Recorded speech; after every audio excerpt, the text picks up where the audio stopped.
Kembali di Breaking News, pemirsa, dan kita masih berdialog bersama dengan Susno Duaji, Kabid Reskrim 2008-2009, dan ada juga Julius Ibrani, Ketua dari Perhimpunan Bantuan Hukum dan HAM Indonesia. Saya mau ke Pak Susno.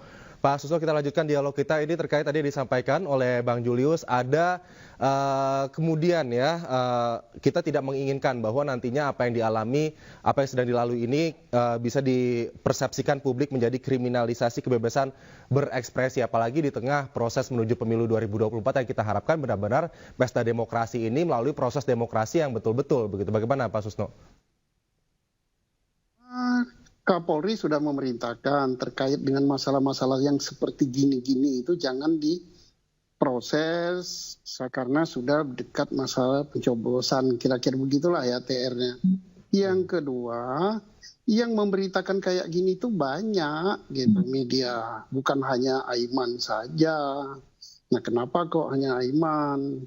Jadi kalau ini diteruskan, pertama dari segi materi hukum pidananya ya sulit Aiman itu untuk dijerat hukum. Dia tidak ingin membuat onar ya enggak. Kemudian menyebarkan berita bohong enggak. Lah, bohong apa enggak berita itu ya tanya saja pada Kompas, tanya saja pada Tempo, tanya saja sama Bocor Halus. Kemudian tanya saja pada Komisi 3 DPR yang sudah terbuka untuk publik kok. Nah, di samping itu ya tanya saja pada Polri. Ya Polri kan penyidik tinggal nanya pada Polri. Betul nggak memihak gitu? Betul nggak berita-berita yang disampaikan oleh media-media konvensional, media sosial, DPR menyampaikan kayak itu? Betul apa enggak? Kalau enggak ya dijawab tidak. Nah, terus kalau memang ada misalnya foto yang disampaikan, ada berita Polri begini begitu ya dijawab. Nah, tidak salah, Polri itu bukan miliknya Polri, Polri miliknya rakyat. Rakyat itu sangat menghendaki Polri itu netral. Setuju. Karena Polri miliknya rakyat. Untuk apa dibuat Polri? Satu, untuk menegakkan hukum. Yang kedua, dalam negara demokrasi ini, Polri itu tujuannya untuk menegakkan keamanan, tidak mencampuri masalah politik. Dan kalau ada pesta demokrasi, dia jangan campur. Tapi awasi supaya demokrasi ini tegak secara aman, rakyat tidak takut. Nah, dengan diperiksa-periksa seperti ini ya, orang jadi takut bersuara. Maka jadi takut bersuara begitu ya Pak? Iya, otomatis orang akan timbul 1000 prasangka. Loh kok polisi saya begini? Nah, polisi itu milik negara loh. Padahal seharusnya masyarakat harus bersuara lantang jika ada dugaan adanya kecurangan dalam pemilu ya Pak? Justru Aiman itu ya diberi penghargaan. Terima kasih Pak Iman, suaramu sama dengan suara media-media lain. Terima kasih, ini koreksi buat kami. Insya Allah kami akan merubah. Kalau ada aparat kami di bawah begini-begini akan kami perbaiki. Dan itu adalah kontrol masyarakat. Masyarakat ini sangat cinta loh pada Polri. Saya yang sudah pensiun gini aja cintanya bukan main loh. Nah, iyalah. Dan saya tidak setuju dengan aparat yang masih aktif sekarang kalau merusak nama Polri gitu. Misalnya merusaknya gimana? Yo, mengkriminalisasi, kemudian menakut-nakuti. Saya nggak setuju. Saya loh pemilik polisi itu, gaji saya pensiun aja dipotong pajak untuk gaji negara gitu. Nggak boleh lah. Dan kita pun rakyat santai aja lah menghadapi apa yang dilakukan Aiman ini. Biasa-biasa saja itu. Tidak perlu takut bersuara. Tugas kita dalam negara demokrasi untuk mengoreksi. Yang kita koreksi bukan hanya Polri saja. Presiden pun kita koreksi. Betul, setuju. Jangan sampai kemudian masyarakat takut bersuara. Iya, presiden itu bukan raja, bukan kaisar. Kita koreksi ya. Kalau nggak mau dikoreksi, ya jangan jadi presiden. Nah, jadi ini proses koreksi ini memang adalah sebuah proses demokrasi juga, mengkritisi apa yang sedang berjalan, begitu ya. Dan Polri pun dalam proses untuk belajar demokrasi. Saya ini dulu kakunya setengah mati, gitu, kayak per mobil itu ya dulu ya, tapi setelah saya melihat era demokrasi ya saya harus berubah ya, bahwa Polri itu milik rakyat, presiden itu yang milik rakyat, negara ini bukan miliknya Pak Jokowi, negara ini milik rakyat. Nggak mau dikritik ya jangan jadi presiden, nggak mau dikritik jangan jadi menteri, kok rebutan jadi menteri. Nggak mau dikritik jangan jadi DPR, kok rebutan mau jadi DPR. Ya udah, kemudian haruslah belajar menghargai yang mengkritik gitu. Itulah negara demokrasi. Baik, baik. Kita ke Bang Julius. Bang Julius, lalu ini menarik juga kalau kita melihat kemudian fakta-fakta yang sudah berseliweran juga diekspos di media massa, begitu tidak hanya oleh Aiman saja. Tapi juga tadi Bang Julius menyebutkan bahwa ini sudah menjadi barang publik dan sudah pernah dibahas juga secara terbuka di Komisi 3 DPR RI. Bang Julius, jika kemudian ini membuat masyarakat takut untuk bersuara lantang jika ada dugaan kecurangan pada saat Pemilu 2024, bagaimana komentar Anda, Bang Julius? Ya, ini yang saya bilang. Jadi ini akan kontraproduktif dengan apa yang selama ini diperjuangkan oleh Polri secara institusional, dengan apa yang disampaikan oleh Jenderal Listio Sigit Prabowo selaku Kapolri, bahwa Polri ini milik rakyat. Polri ini ingin menjaga pemilu kita aman dan damai. Polri ini ingin menjaga bahwa pemilu kita luber dan jurdil. Itu kan sudah disampaikan berkali-kali di berbagai macam forum. Jadi ini juga yang dikatakan sebagai pondasi bagi partisipasi publik untuk pencoblosan nanti, untuk pemilu 2024 nanti. Yang kita tahu selama 2 periode pemilu terakhir angka golput tinggi sekali. Kenapa angka golput tinggi sekali?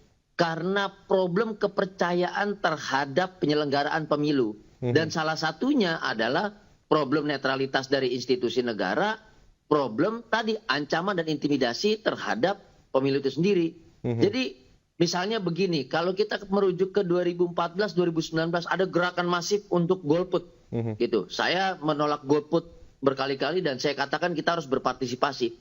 Tapi yang dilakukan ketika itu adalah banyak sekali teman-teman yang memiliki perspektif golput kemudian dikriminalisasi, kemudian dianggap ujaran kebencian dan yang lain.